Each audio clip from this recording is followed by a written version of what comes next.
नमस्कार दोस्तों, कृषि ज्ञान में आपका स्वागत है। किसान भाइयों, आज हम बात करने जा रहे हैं गेहूं की फसल में कितने दिनों में पहले सिंचाई करें, पहला पानी लगाना चाहिए। आप जो पहली खाद है वो कब डालना चाहिए। किसान भाई, सबसे पहले हम बात करते हैं कि सिंचाई की।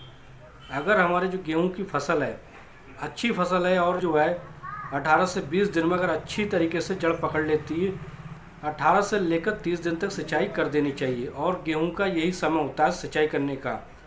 18 दिन से पहले नहीं करना 18 दिन से पहले सिंचाई नहीं करना चाहिए और ना ही 30 दिन के बाद। यही रूटीन होता है किसान भाइयों। सिंचाई करते समय कौन कौन सी खादों का, पहली खाद का कौन सा प्रयोग करना चाहिए। सबसे पहले हम बात करते हैं किसान भाइयों, फसल में कौन कौन सी चीज़ों की आवश्यकता होती है।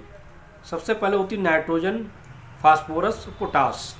अगर इनकी जगह हम NPK 12-32-16 का इस्तेमाल करते हैं तो हमें तीनों चीज़ों का मिश्रण मिल जाता है। भाइयों, हमें जिंक का प्रयोग जो है वो NPK या DAP के साथ ना करके बल्कि 1 हफ्ता या 10 दिन के बाद हम यूरिया के साथ इसका प्रयोग कर सकते हैं, जिंक जैम या माइक्रो न्यूट्रिएंट का। भाइयों, अब हम करते हैं मात्रा की बात।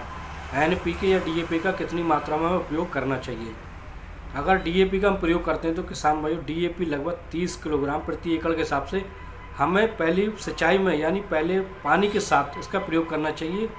और अगर MP का प्रयोग करते हैं तो NPK 12-32-16 50 किलोग्राम प्रति एकड़ के हिसाब से प्रयोग कर सकते हैं किसान भाई। और इस बात करते हैं हम दूसरी खाद की, जो हम यूरिया के साथ नाइट्रोजन के साथ इसका प्रयोग करेंगे, जो सबसे बड़ी और मेन खाद होती है। दूसरी खाद होती है वो उसी से ज़्यादा ब्यात होता है, उसी से गेहूं की पैदावार बढ़ती है। किसान भाई, दूसरी खाद में हमें क्या लेना है। किसान भाई, यूरिया लेना है 30 से 45 किलोग्राम प्रति एकड़ के हिसाब से।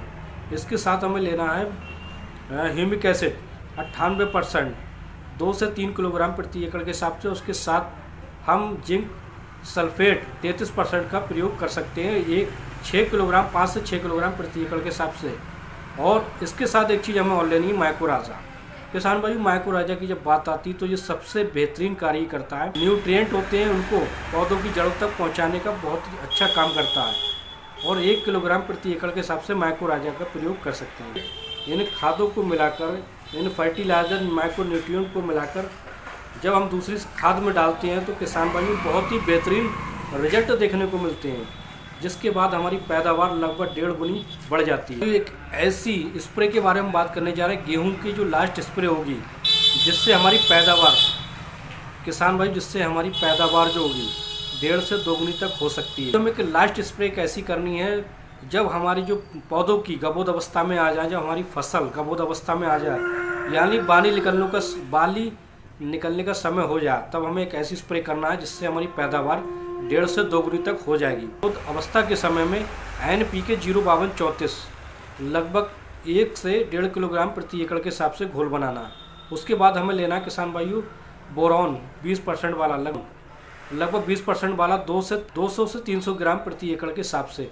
इन दोनों चीज़ों का घोल बनाकर हमें स्प्रे कर देनी है। घोल बनाकर हमें स्प्रे कर देनी है। उसका जो छिड़काव करने के बाद जो हमारा रिजल्ट आएगा, जो बाली निकल के आएगी, एक एक दाना भराव अच्छा होगा, एक एक दाने पर चमकदार होगा, बालियाँ मोटी होगी, लंबी होगी। इससे हमारी पैदावार 1.5 से 2 गुनी तक बढ़ सकती है।